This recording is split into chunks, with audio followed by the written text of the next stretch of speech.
everyone. I'm very delighted to introduce Carrie, who brings 23 years of experience in EdTech. So, Carrie, if you'd like to give some background.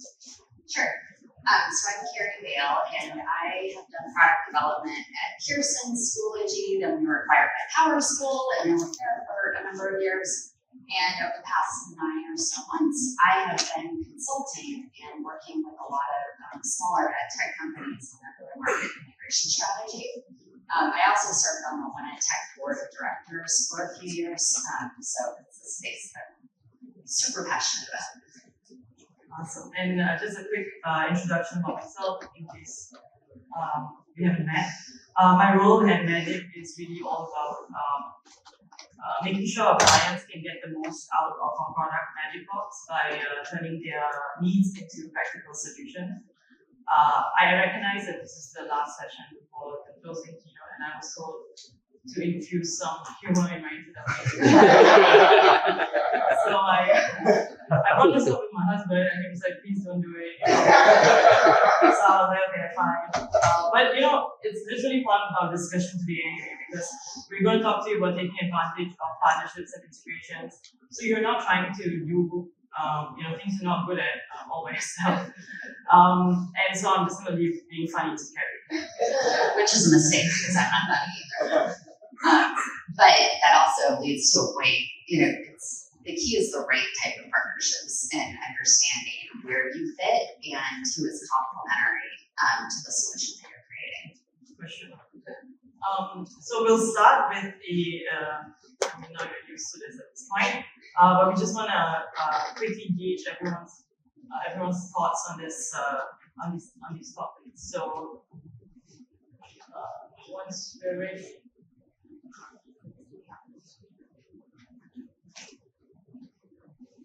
All right. How important is interoperability for your tools, applications, and data within an educational ecosystem? And Carrie, I did not mess up saying.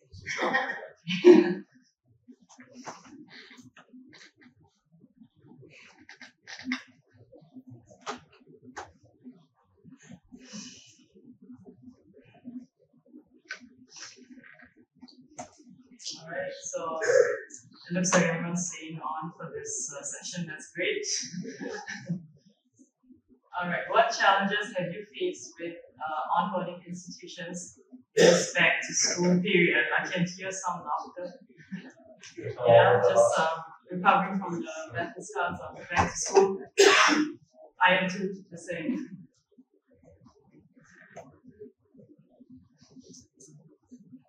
Okay, Carrie, it looks like rostering is leading there.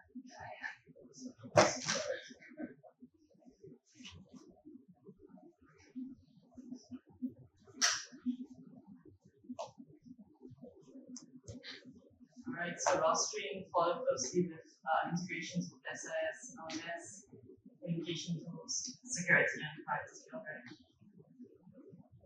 And what topic are you most curious about today? I'll read the topics. How to manage complex RFP requirements, leveraging integration speed, customer needs, how data and AI influence educational outcomes. Interesting feedback. Is this what you expected there? No, based on our conversation, I thought there was going to be more about procurement. Yeah, RFP, so. All right. Thank you.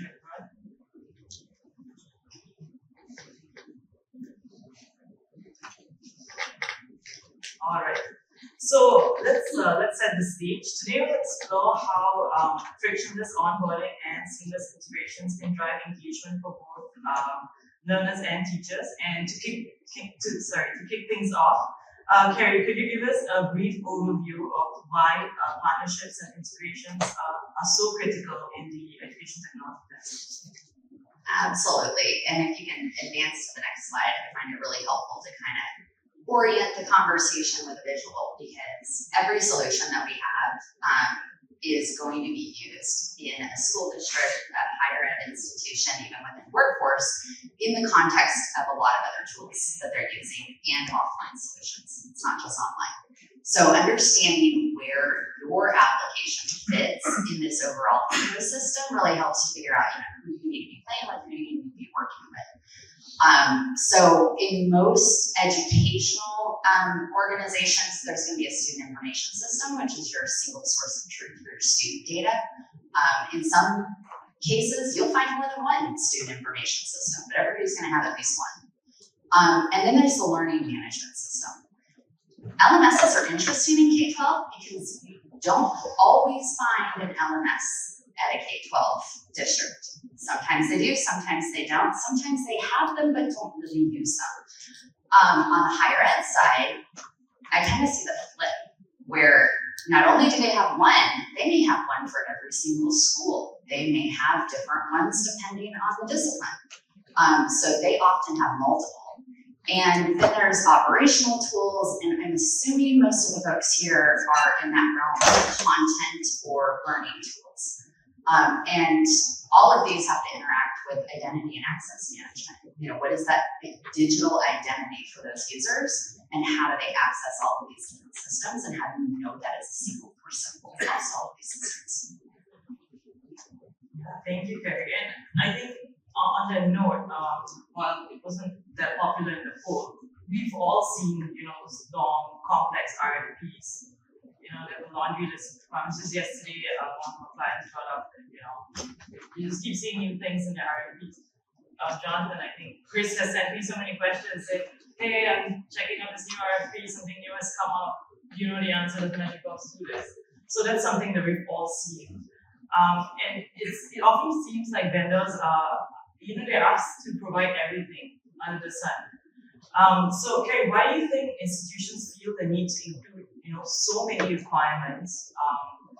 And how should vendors approach this type of exhaustiveness? Yeah, and I think the reason differs depending on which market segment you're focused on. So K-12 literally has thousands of applications, and superintendents are getting hundreds of emails every day. The work that I've done with EdTech has allowed me to develop some close relationships with various school districts across the country, and just to hear firsthand what their experiences have been. And they don't often have the technology expertise to really decipher everything that they're going to need. And so they kind of put everything in an RFP. It's like, I'm going to throw it all out there and see if maybe I can get a solution that's going to cover more than one thing so that I don't have to work with so many different tools. And then on the higher ed side, it's kind of a mix. Like sometimes you'll get that complexity because they have something in mind that they want to create. A lot of times you're competing with custom solutions that they'll make internally within their organization. And maybe they're being prompted to not do that custom solution anymore. And so they're trying to put together, well, this is what we've built. Let's show that there's no vendor out there that can actually do this. So, it's kind of uncovering what are those reasons, and having that conversation with the district or the higher ed institution to figure out, what's behind that and how can you help them in that situation. Yeah, and that kind of brings that, that tendency to think that you should just create something where you're like the jack of all trades, right? And why do you think it is more effective to really just focus on solving one problem really well, rather than trying to cover everything? Well, the other part of that phrase is master of none. When you're the jack of all trades, you're not doing anything very well. And that's how we end up with all these mediocre solutions on the market. When you can really focus on a particular problem and solving that problem in a very deep way, and in a very effective way, then you're providing a much better solution overall for a school district or a higher ed institution or even a workforce. And especially when you can combine what you've developed with other solutions so that they get more of an end-to-end product. Yeah, I think that makes sense. And now, so the whole idea here is to focus on specific problems, right? But how can we now, let's now talk about integrations and how this can perhaps help tailor solutions. So, Carrie, how do integrations enable vendors to cater to different stakeholders and meet the needs of users at various stages in the journey? And we've got another visual here. I think there are a lot of different standards. Josh can fill you in on the various ones they have, yeah. And there's also EdTech Alliance. So there's standards beyond one EdTech. But the ones that I see that you kind of need to start with are rostering, which in the K-12 space is one roster, and in the higher ed space is EDU API and LTI. And in a lot of cases, if you're a learning or a content tool, you probably only need LTI, even though you'll find a lot of organizations that ask for both. Because what ends up happening when you use both is you roster from the student information system, which is their single source of truth. Their LMS has also rostered from that same SIS, but now they've changed the data a little bit because every LMS is a little bit different. And now you're trying to link from that LMS using LTI to your tool. And sometimes you get conflicts because if you've rostered from the SIS and now you're trying to match that user with the LMS and that data has changed, you run into problems. So having those conversations with the district or the higher ed institution and really trying to get to the, what is the data that we need? What is the most efficient way to do it instead of saying we need to do it every single way that's possible? Yeah, and that's fair. So obviously LMS is playing a key role in this ecosystem. And I think just very recently during the back to school period, there was a client who said, oh, I have a school district, they use this certain LMS to get me a name. I never heard of it. And I was like, okay, what do they use? Are they on one roster? Like, I don't understand how you want me to use this integration, right? So I'm like, yeah, let me check. And then when we come back, she comes back to me and says that, oh, it looks like this, they don't have any, like, they're not using MDA standards, they're not interested in integrating. I was like, okay, that's odd. Well, then just you'll have to manually log in, right?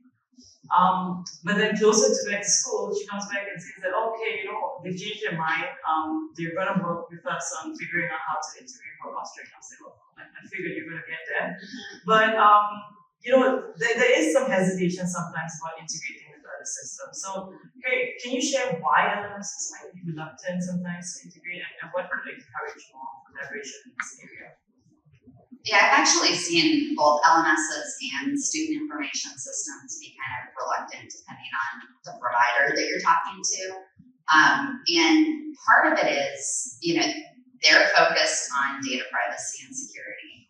And anytime you're asking them to share data from their application, you need to make sure that you have data sharing agreements in place, that those agreements are approved by your customer.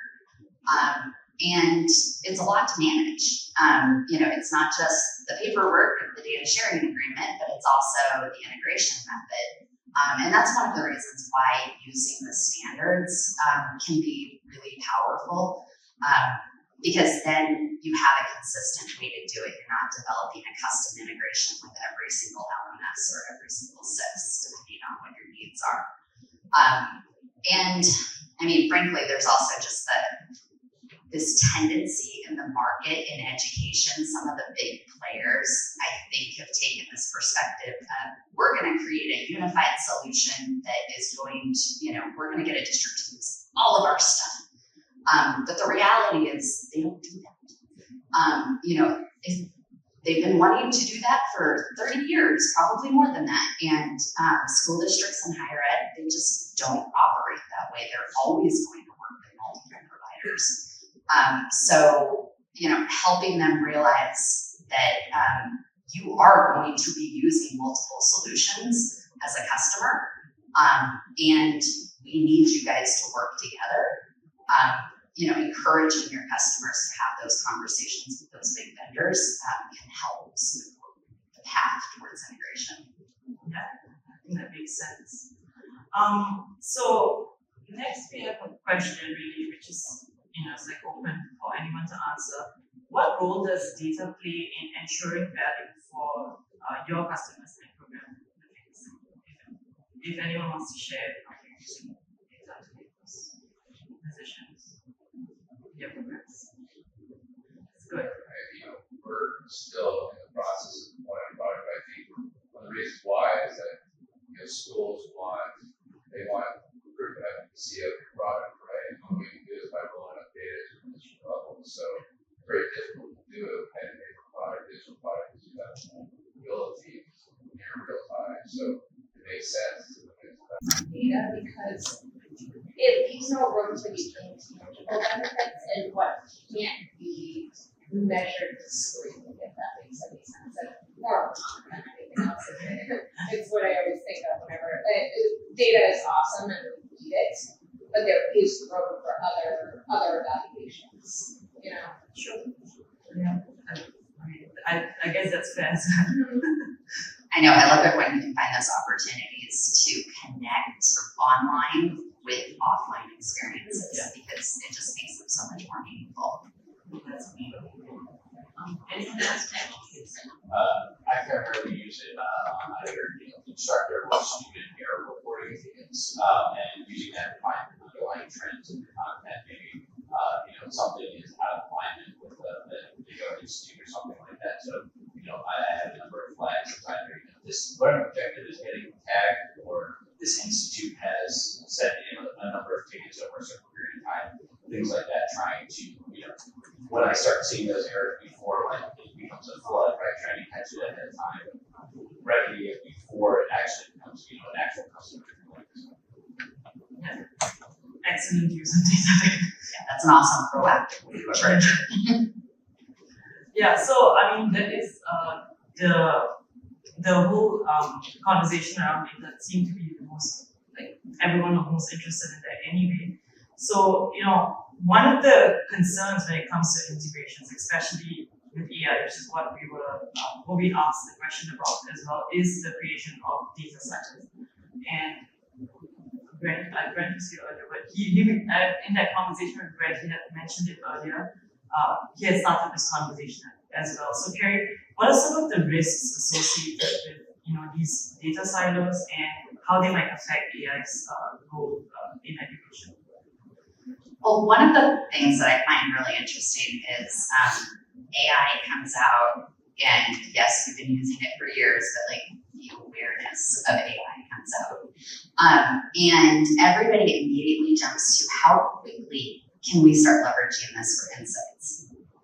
Meanwhile, most educational organizations, especially in K-12, but even in the higher ed space, have not done a great job of ensuring that they have good data to begin with.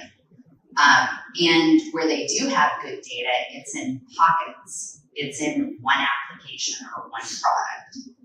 And then it's missing from another one, or you can't match the two because you don't know that that's the same person. And so now there's all this pressure on all of the vendors to provide all of these AI insights, but all they know is a piece of the puzzle. They don't know the whole student. They don't know the whole teacher. They only know a piece of what's going on. And so we really have to look at how can we work together to bring that data together so that you can get a full picture of who that student is and what they're looking to do and what they need to learn. For a couple of examples here, one of the companies I'm working with right now is CAD Health. They have this assessment that helps people understand what motivates and inspires them at their core. And it's really interesting data by itself, but when you combine it with a goal, like what a student wants to do for their career, or what an educator wants to do in the classroom, or how an educator connects with the other students, then it becomes really powerful and meaningful. But by itself, it's just interesting. So we need to be able to pull data together from all of these different sources and then use AI with that, and also recognize that all of that data is not owned by all of us individual companies. It's owned by the school district. It's owned by the higher ed institution. And I think in some cases, particularly some of the bigger vendors, they don't put enough power in the hands of those organizations to be able to pull that data together from all those different sources without making it really expensive, which makes it really hard to apply AI against it. Thank you, Carrie. That was very helpful, very insightful. I just wanted to add on about the data. It's difficult sometimes for the district to be able, like a higher education institution, to be able to put all this data together. Forget AI. Let's forget AI for a minute. Right now, the data that you have is already in different ways, because there are so many different vendors. Maybe you have one vendor for math and one vendor for science, and you have two different data already. So I think it's already a challenge. I don't know if there's, you think there is one? Are we close to one? I think there are some solutions, but part of it comes from helping the customers, the educational organizations, really empower them to work with their vendors to get that data into a single source. I think I was over at the Ed Week conference yesterday and for the morning, and a lot of the conversation over there was about the overall ecosystem, and not just providing tools that educators and administrators can use, but also providing professional development for how that needs to be used together in different contexts. Because all of the training that is typically done today is, again, in silos. You're training them on your particular tool. You're not doing that end to end. This is how it fits together in the flow of a typical classroom in a typical day. We're all trying to figure out, let's try to get the most time for our tool, for our particular use case, instead of how does that fit alongside everything else that's getting used, and what's going to make the most sense for the student and the teacher in the classroom. That's good. Thank you, Greg. We'll now open the floor for any questions.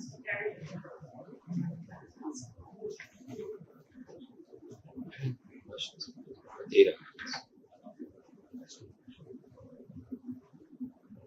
All right. Well, otherwise, to wrap things up, I'd like to quickly summarize our key takeaways. So we learned about the importance of solving core problems in product development, how to leverage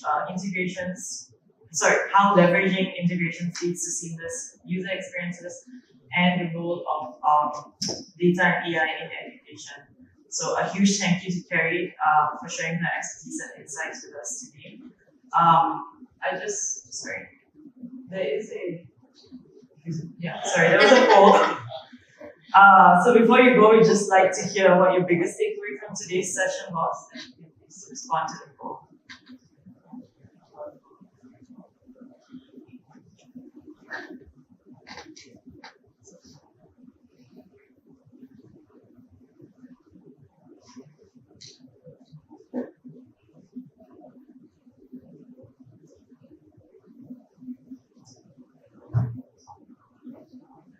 So what was the most valuable takeaway for you from this session? The importance of solving key problems in product development, how to leverage integrations with seamless user experiences, or understanding standards and AI education.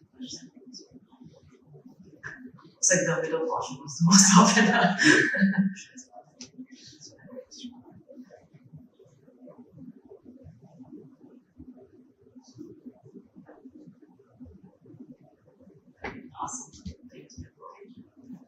I'm just kind of curious in this conversation. We didn't have a mentee poll for it, but how many of you are forming, tight partnerships and with those that are adjacent in your ecosystem today? How many of you would say that you're doing that? So, assuming that you're a content tool or a learning tool, which I may have that wrong, but from where your educators access and your students access that from, and then where do they go after they use your product?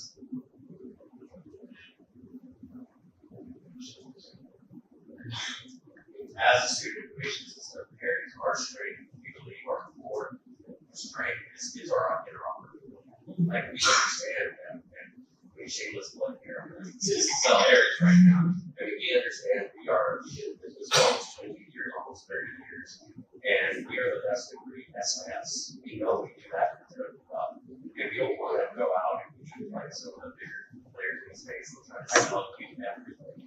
We understand that school districts have tremendous amounts of options of what they want to do. And so we're the best in breed SIS, but there's best in breed LMS, there's best in breed meal systems, there's best in breed, endless amounts of products and tools out there.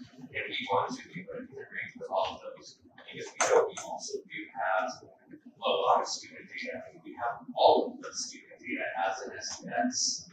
And I mean, the more that we can bring in the best of breed that others are doing with that same data. And we haven't had for decades almost in certain cases.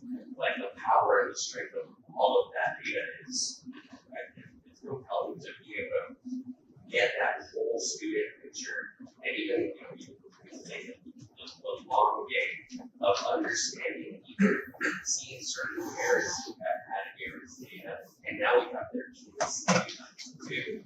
It's interesting the power of what we can do with data. Is there a reason why you're interested in what I'm assuming is that they come to our product, what's the next product they go to that they use? Is there a reason why you're asking questions? I'm hearing some of those things pop up in other topics. I'm just wondering if there's a reason why you're asking the question. Yeah, one of the reasons why I'm asking my question is, as I mentioned, I've been doing consulting for like 9 months now, and what a lot of people are coming to me with is they've developed a really cool niche product that's research backed. A lot of times it's grant funded, and they have a really hard time selling it into a school district or a higher ed institution because it is so niche, and they need to develop those partnerships, but then they struggle to do that, or they didn't realize that they needed to develop partnerships because everybody told them they needed to sell directly to the school district. And then they get overwhelmed, they don't get responses. So one of the things, especially with funding challenges, the whole funding dynamics changing, it seems to me that partnering is going to be a better, faster way to grow and create those more powerful solutions instead of those mediocre jack of all trades solutions. How would you manage relationships like that though? I mean, sometimes one company's product might shift a little to another company's product, start doing. I'm hearing just at EdTech, so we can talk about it too. Like partnering has started to occur, especially more encompassing RFPs that are coming up now that want these whole solutions under one RFP, one RFP to rule them all sort of thing that's going on right now. So, how do we navigate that as providers to? I think there's a Japanese term for where all these companies. There's actually a Japanese term for a bunch of separate companies all come together under one family, they all work together, right? So it's similar to that, but I'm sorry, I don't remember the term, but it's like that though, right? You're sort of saying that we're going to have to learn to work with others to be able to get into something. Yeah, it's kind of creating collaboratives of some sort. And it is an interesting question because I don't think there's a lot of incentive for the big players. They think they can manage it all and they don't want to talk to some of the smaller ones. But that means that our customers, they're missing out on really great solutions because it's not as comprehensive as what they would like. And I'm just kind of watching to see how the dynamics change because I think the customer base is going to start pushing for that. Like to your point about those RFPs that include so much, and you've got to bring multiple people together in order to actually create that solution. Yeah. Okay. Right. So you mentioned that there are definitely different learning tools, LMSs, within the ecosystem, and they have access to their own specific data. They don't get that bigger picture, right? Where should that responsibility lie to aggregate that entire piece of data and then do reporting and analytics on top of it? Which would be the core platform? Is that a responsibility at school or district level? Build or onboard a tool like that where all the system needs to be integrated, and then it becomes a de facto requirement, like API becomes a de facto requirement for any tool that is there, that we will base it on that. Similarly, each tool needs to be, for example, not so caliber analytics compliant so that they are exposing that information to their centralized piece. But then who owns that centralized piece? And who set up that centralized piece? Yeah, and I think those are the types of policy questions that are going to keep getting debated.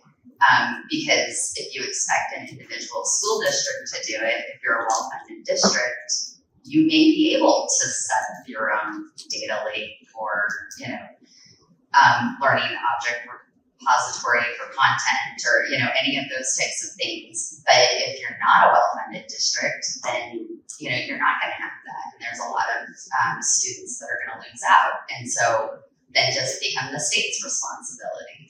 Well, the local educational organizations, districts don't always want to have to share everything with the state. And I know, like Texas, one of the ways that they approached this was we're doing EdFi at the state level, and we're going to give it to every single district. And I think there's some other states that have done the same thing, looking at EdFi as a possible solution. But EdFi doesn't cover all the data. It doesn't cover all the data like the caliber analytics could get to. And you're missing that connection to workforce. So I think there's going to be a lot of policy discussions around this to try and figure out how to manage that. Because the other layer on top of this is that's assuming a student is staying in one district, and most students don't. So at what point do they get to take over and manage their own data and their own identity so that it can travel with them as they travel? So more than a technology problem, it's more policy. I think it's a combination.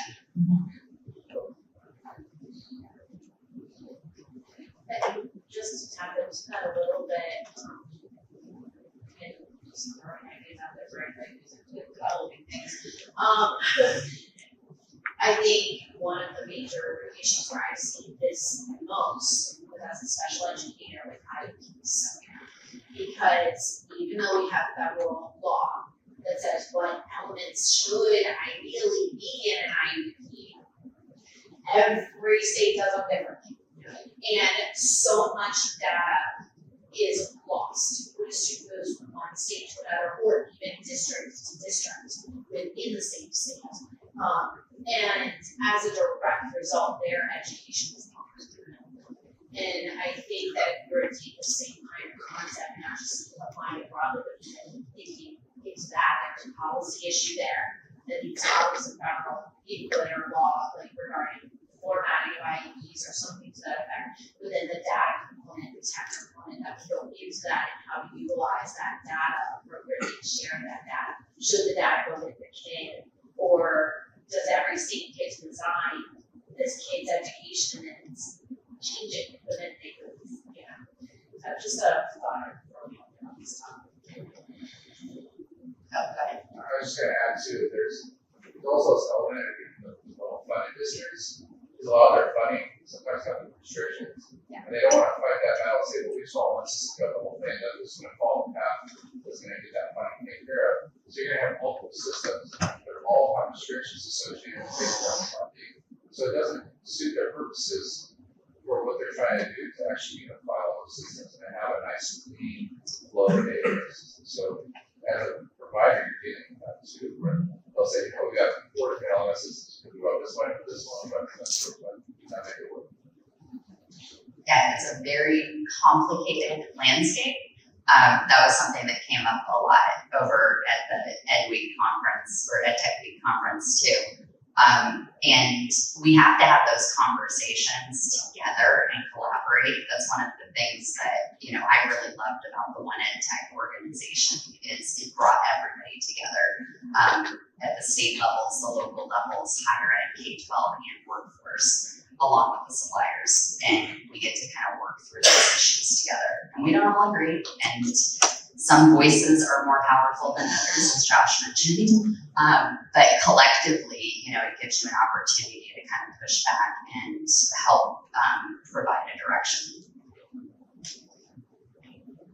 I don't think that there's a clear-cut solution right now, but yeah, it is dependent on both things, policy and providers. So I was just going to say, when you mentioned Texas, because that was the context I had as well. I have contact one of the bigger school districts in the Houston area, and she was saying the same thing, that she works in that, she works in the technology department of the district, and she was saying it's difficult to actually figure out the learning analytics of a single student because there's just so many places where data is coming in from.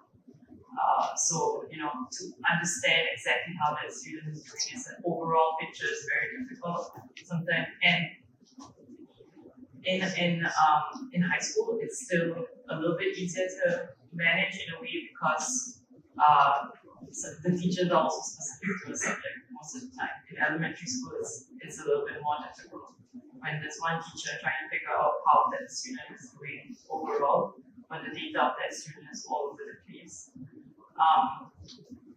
And perhaps AI can help with that going forward, but it's something that is an open-ended thing. And I think we need to wrap up. But thank you so much.